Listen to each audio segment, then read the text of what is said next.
Radyo Pilipinas News Nationwide. Balita naman si Bayong Dagat, Iran, ipagpapatuloy ang pakikipag-usap sa nuclear watchdog ng United Nations matapos pigilan ang pag-access sa mga nuclear site nito.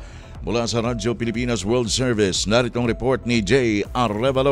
Radyo Pilipinas Report. Sinabi ni Iranian Foreign Ministry spokesperson Ismail Bagay sa kanilang state media nitong Lunes na magpapatuloy ang pakikipag-usap ng Iran sa nuclear watchdog ng United Nations. Ito ay matapos pigilan ang pag-access ng mga inspektor ng International Atomic Energy Agency sa mga nuclear site nito pagkatapos ng 12 araw na digmaan noong Hunyo. Matatandang inakusahan ng Tehran ng IAEA na siyang naging daan para sa mga pag-atake ng Israel at Estados Unidos. Ayon kay Bagay, nagkaroon na sila ng pag-uusap sa IAEA nitong nakaraang linggo at ang mga pag-uusap na ito ay magpapatuloy at magkakaroon ng isa pang round ng pag-uusap sa pagitan ng Iran at ng ahensya sa mga darating na araw. Sinabi pa ni Bagay na nagbago man raw ang antas ng relasyon nila sa IAEA pagkatapos ng mga kaganapang naganap na nanatili pa rin anya na direkta ang kanilang relasyon rito. Mula sa RP World Service para sa Bagong Pilipinas, ito si Jay Arevalo, Radyo Pilipinas, Radyo Publiko. Radyo Pilipinas News Nationwide.